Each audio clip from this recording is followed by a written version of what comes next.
Hey everyone, this is Mike from the Comic Book Trove here today with another Omnibus review, and one that I have to say I'm very excited about. Talking of course about The Hulk by Peter David, Volume 3, and I'm so glad to say that I now have this book in my collection. It's one I've been incredibly excited waiting for, very impatiently waiting for it.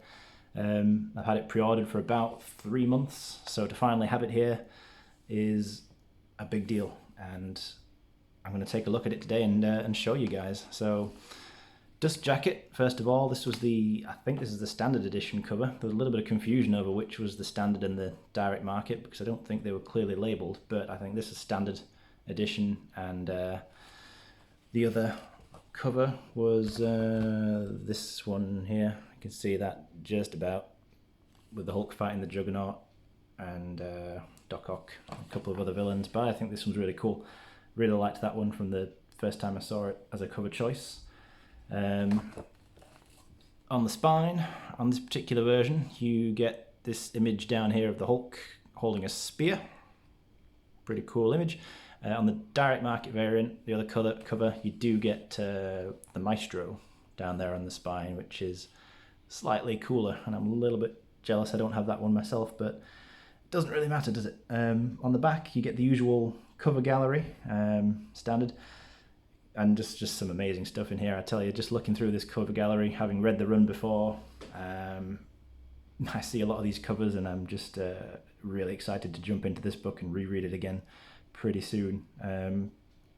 You get, if we have a look at the contents, so we're looking at Incredible Hulk 401 to 435, and annuals 19 and 20, Incredible Hulk versus Venom number 1, Hulk Future Imperfect, amazing storyline, issues 1 and 2, and Tales to Astonish 1, and Incredible Hulk Ashcan Edition number 1, and material from Marvel Holiday Special number 3.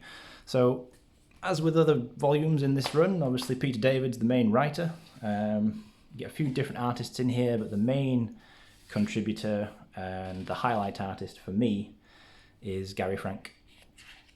And I'm going to take a look through the book now, showcase some of his artwork, some of everybody else's artwork, and yeah, just excitedly talk about it. So be prepared. This is going to be full of enthusiasm from me because I adore this run. Honestly, it's my second favourite run in all of comics. Peter David's Hulk is that good as far as I'm concerned. I only put it second behind Chris Claremont's X-Men. That's my personal ranking. Feel free to disagree all you like, but I'm not saying that through any kind of nostalgia goggles, because I didn't read this as a kid or years ago or anything like that. I only read this run for the first time ever last year, mostly digitally, and I absolutely fell in love with it. It's just, well, it's incredible, fittingly enough. So we start with issue 401. Now this is taking place obviously immediately after where volume 2 ended, with the dramatic cliffhanger that was issue 400. Spoilers at this point for the end of that volume and for this volume going forward. I'm going to say, as I usually do, I'm going to be showing this book in a lot of detail, probably talking about key plot points, so if you don't want to know a lot about this book, I don't know, either mute me, it's fine, I won't be offended, or come back and watch it later or something. But yeah, let's continue. So at the end of issue 400, dramatic moment where Rick Jones' fiancée Marlo Chandler she had died, and she was being brought back to life by the leader. The Hulk kind of rampaged in, thinking the leader was up to no good, and in so doing, he unknowingly stopped that process, and she didn't come back to life properly. And the leader was killed, seemingly. So we kind of pick up from there now. Marlo is technically alive. It kind of half worked. It brought her back. She's here in this kind of vegetative state. She's technically alive, but she is pretty much comatose. There's a lot of tension here between Rick Jones and the Hulk, or Bruce Banner. At this point in time, Hulk and Bruce Banner are merged, so it's the body of the Hulk. Bruce Banner has got his own kind of mind and personality, but he's got the Hulk's body and strength and everything all the time. So you get that tension there between those. As with the whole run before and up to now, Peter David really throwing in kind of the soap opera aspect of the Hulk's life, you know, as well as the action-heavy Hulk stuff. So you get, you know, plenty of scenes with his friend Rick Jones and, you know, Marlo and Betty Banner, his wife, during this time. And it just all works so well. You know, it's what I love about this run and the way that Peter David wrote everything was how he gave everything. You know, he characterized everybody so well. He put just the right amount of humor in, with the right amount of mix of, you know, serious stuff. You know, it's never too heavy to read, it's never too serious, and it's never pure comedy. It's always just the perfect balance between the two of those. At this point, I believe we've got Gary Frank. I'm sure this is his work. I don't want to speak too soon, but yep, Gary Frank at this point. That's the cover. That was the direct market variant cover, by the way. And Gary Frank, his work in this series, it just looks so good. I think, honestly, just like very similar to Dale Keown's work, whose art fills up most of Volume 2. Gary Frank has a very similar style, and the two of them produced such good artwork, and the best artwork during this run, as far as I'm concerned. You know, everyone just looks so good. Honestly, I've not got over the excitement of actually having this book yet, so if I sound a little bit overexcited, or like I'm not making my points very well, that's because I'm flicking through this book and I feel like some kind of giddy kid at Christmas or something, that I've actually got this material in an omnibus now, and that we're so close to having this whole run in omnibus format, with Volume 4 confirmed to be coming out at the start of next year. But you get, you know, great battles in here. You got the Hulk fighting with and against. You got Hercules here. I think this is the Avengers team actually at the time. You got Crystal from the Inhumans, Black Knight there, Juggernaut. Pretty cool story. Not too far into this run though, Marlo, who is kind of comatose, she does manage to get fully revived, and she gets her you know, full personality back. She's fully back to life. Also, during the same time, the Hulk is still heavily involved with this group called the Pantheon. In fact, he becomes the leader of the Pantheon basically during this time.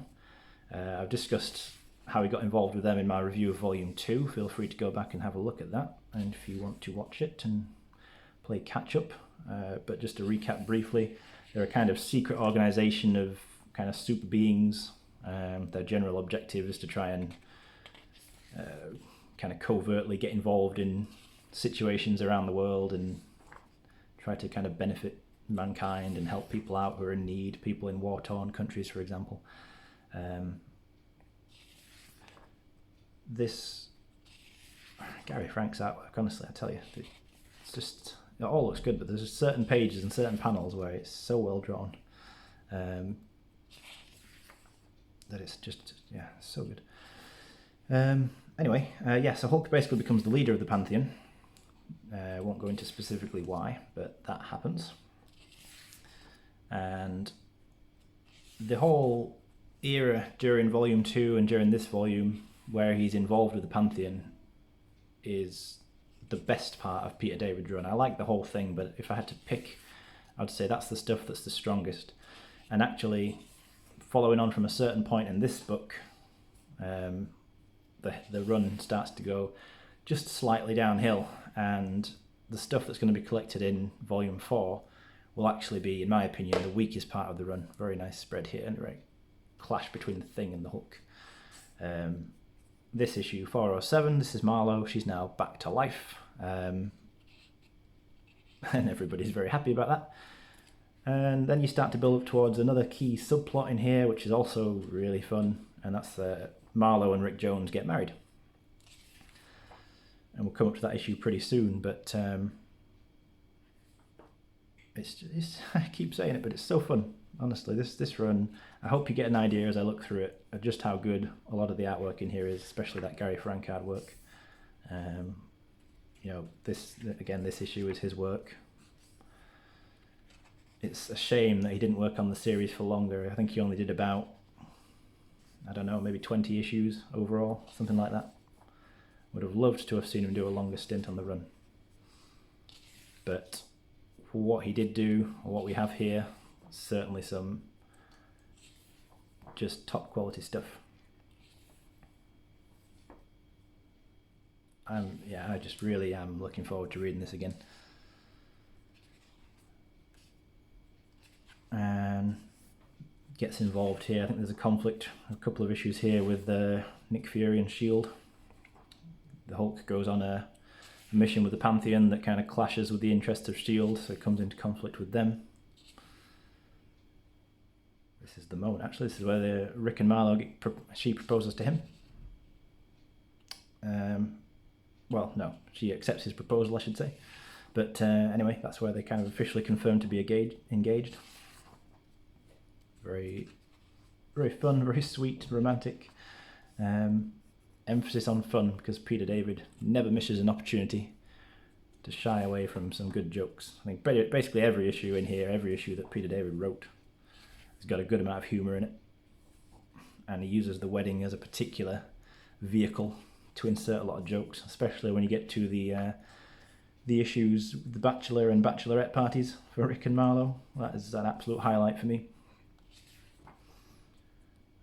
Getting a little bit ahead of myself, in fact, talking about that, to be honest. Not quite at that point yet.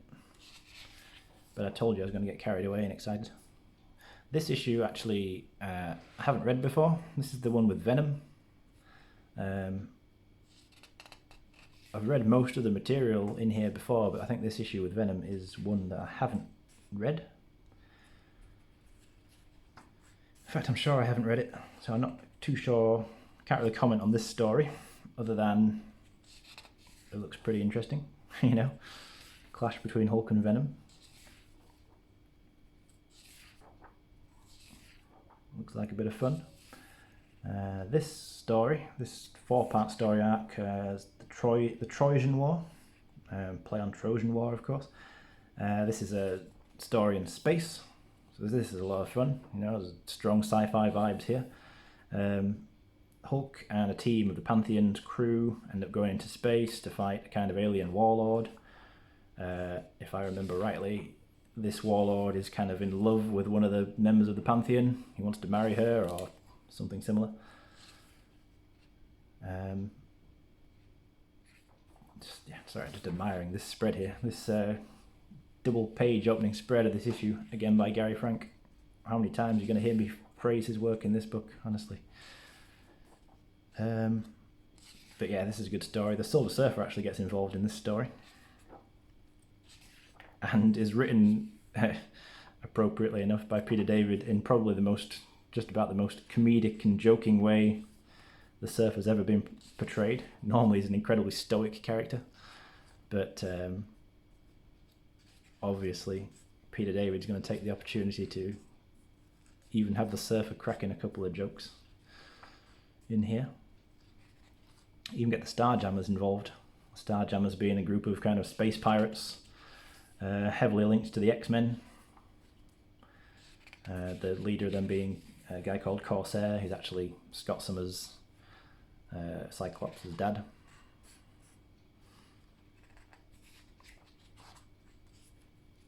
So they're roped into the story, and everybody being drawn fantastically well by Gary Frank still at this point.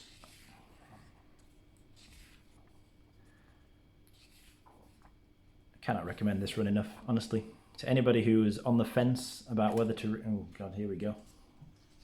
Like it wasn't good enough already up to this point. Future Imperfect. We're about to get into what many consider to be, and I can fully understand why, the very best Hulk story of all time, with the 2-part Future Imperfect storyline. Things are about to get amazing, or incredible.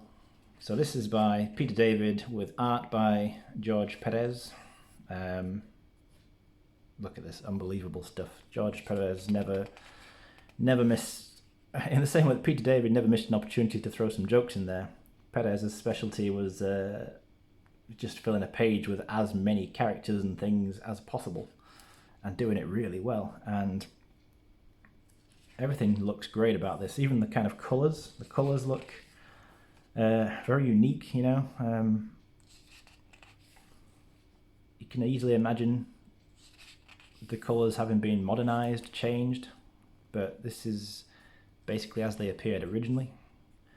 This story, what is it about?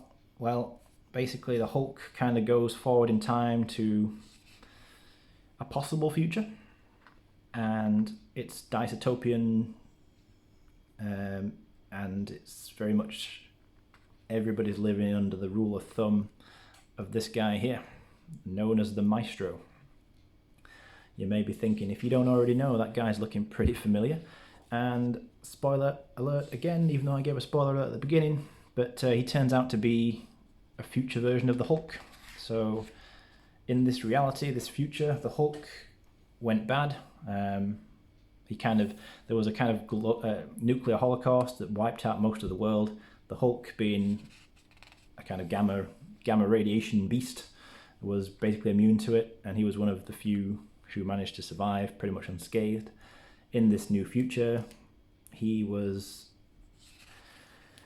just kind of slowly turned. He became bitter, angry, corrupt, and he turned into this Maestro character who's very much a evil dictator sort of figure, rules with an iron fist or gamma fist. And Hulk finds himself in this future, finds himself in conflict with his future self. And this story isn't something that just comes along and goes away. This is very important for the Hulk.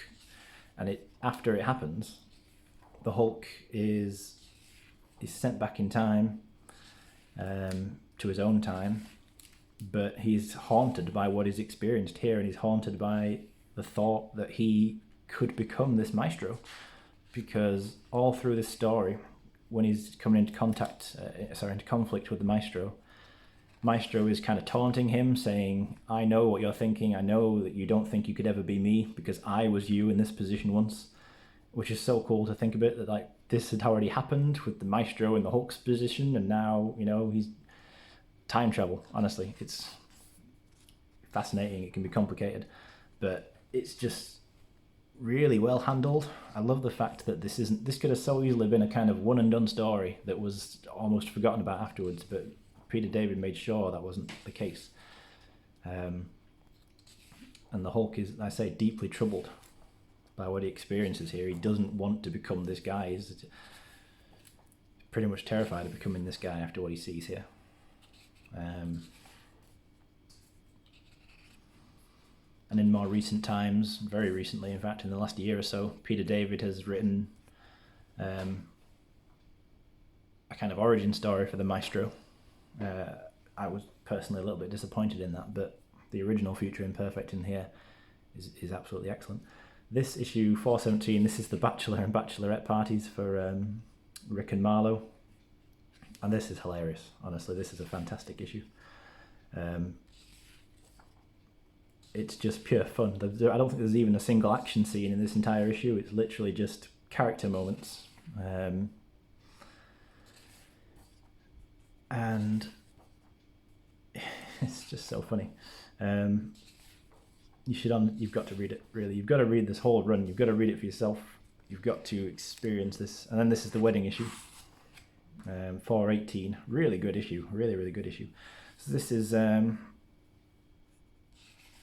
typical fashion, whenever there's a Marvel wedding, just about, there's got to be some kind of super shenanigans that go down. And that's very much the case here. But unbelievable Gary Frank artwork again. Just looks so good.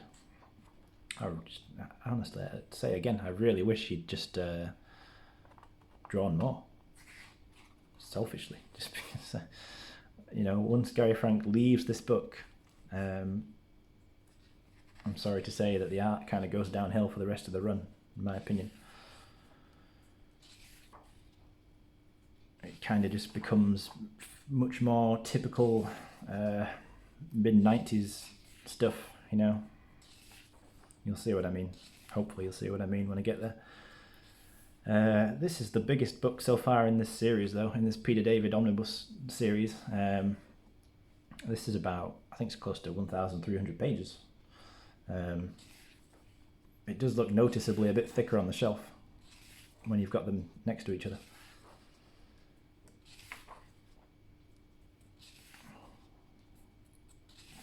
I think this is one of the annuals. Very odd art style.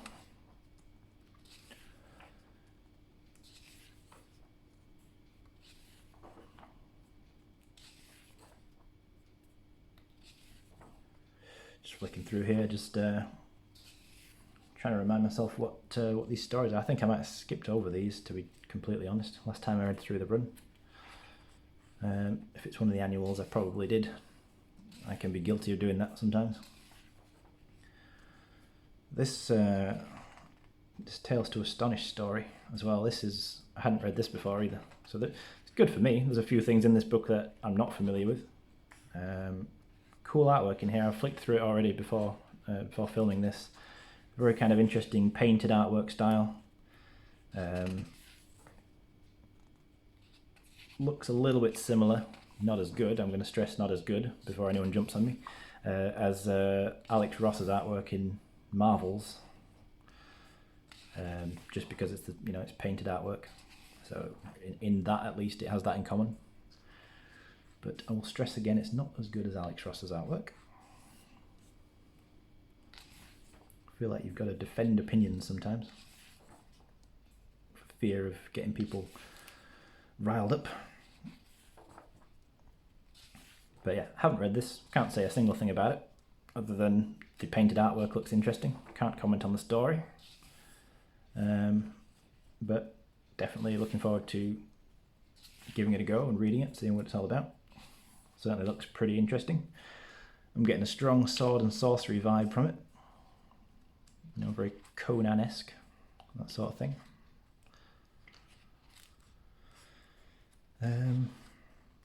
This issue. You know what? This is an incredible issue, and I'd forgotten this was actually in here. Criminally, I'd forgotten. This is basically this character here.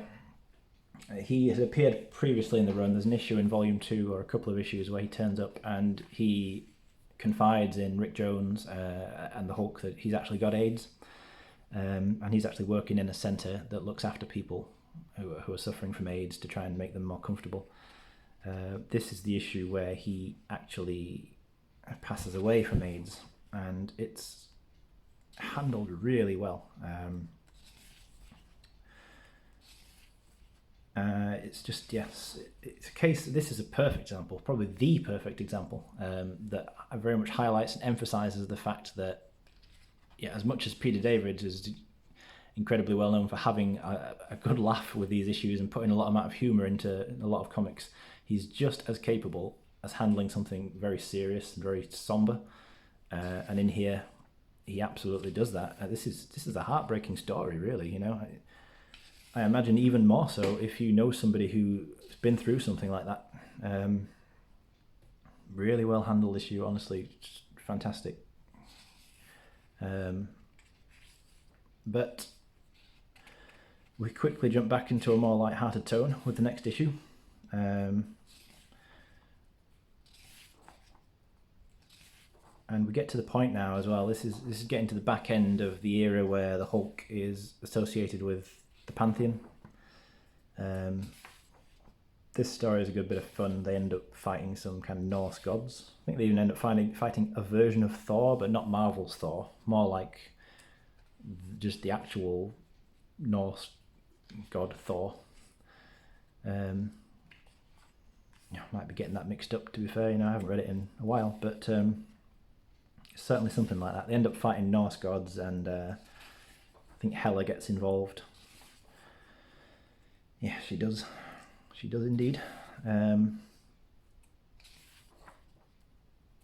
It's a good, I think it's a good 2 or 3 issue storyline. It's just this kind of Hulk and the Pantheon fighting these creatures off.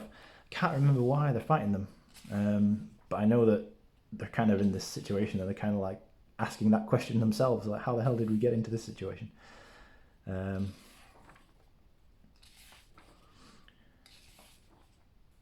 But we're getting to the bit now. So this is,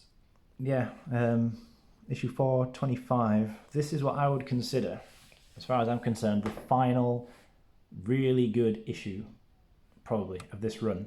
Certainly it's the issue that I can pinpoint to you right now and say, from this point onwards, after this issue, the run is unfortunately not as good as it's been up until this point. So I would say basically everything in volumes 1, 2, and up to this point in volume 3 is absolutely just phenomenal stuff. After this point, and not really because of Peter David's anything he does wrong so much, but more because of editorial interferences and just, in my opinion, less good artists working on the series. After this point, the run, it does go down a little bit in quality, which isn't to say it isn't still very good at times. It's still something I'm excited to get volume 4 and read again. But if I flick through from this point onwards, if you just note the artwork and note that from this point on, Gary Frank has left the series. I believe this issue was partly drawn by him, partly drawn by someone else. Can't even remember who, apologies. And then from this point onwards, 426, you enter into the next era of the Hulk. So from this point, you'll note from the cover, he is not Hulk anymore, he's Bruce Banner. But this, he's kind of like he's been flipped, and he's now in the body of Bruce Banner, but with the mind of the savage Hulk. So not the intelligent Hulk, not the Hulk he's been for about 50 issues up until this point, but he's now back to being, more kind of primitive, I guess you could say. Artwork in here by a guy called Liam Sharp. Not somebody I'm particularly familiar with, but I point it out just to contrast the fact that this is a lot more like the general 90s art style from the sort of mid to late 90s. Everybody was kind of drawing like this, pretty much, it seemed like, at Marvel.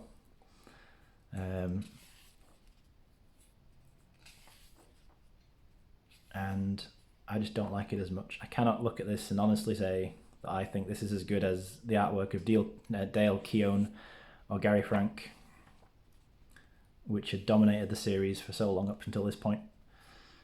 I don't hate it. I'm not going to tell you that I hate it. It's not true, but it's just not as good. And it is a bit of a shame, but kind of unavoidable, really. It's a product of its time. Probably David got pretty lucky that he'd managed to work with two excellent artists like Dale Keown and Gary Frank to get them on the series as long as he had. They certainly benefited the series with their work. But there's, as I say, I don't want to make this sound like it's absolutely no good after this point. It's just not as good. It's after this point, the Pantheon's pretty much out of the picture. Hulk and Betty are kind of on the run again, sort of in hiding.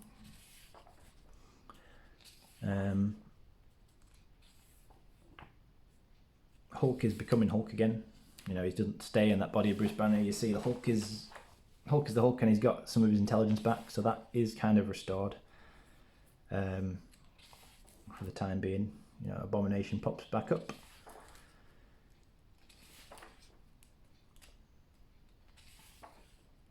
And it's still really good stuff overall. I'm not gonna, I don't want to make anybody seem like, don't get this book because it's not the final few issues aren't great, anything like that. It's all still good, and I highly recommend reading the full run, including the stuff that will be in Volume 4. But Volume 4 is really more of this kind of thing. So, take that as you will. This is very much, artistically, this is very much the status quo of what the series kind of looks like from here on in. You do get artists like Mike Deodato, I think maybe a bit of Joe Madureira, possibly, if I remember rightly.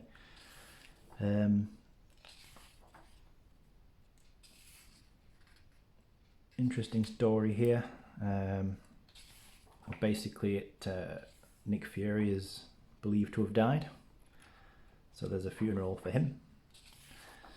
But we're talking about a comic book death here, so probably not spoiling anything to say that Nick Fury wasn't actually dead. And then this is the last issue in the book, and this is very much a kind of one-shot issue, one and done story, and pretty much just a bit of fun. It's a baseball match involving Rhino and the Hulk. In fact, the Hulk in here, I think he's pretending, he's got to disguise himself so nobody thinks he's the Hulk. So he paints his skin to look, more like actual skin and not green skin.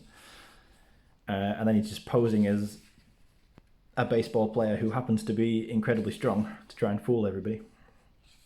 And this is pretty much a classic Peter David story. And then that's basically it. You get extras in the back here.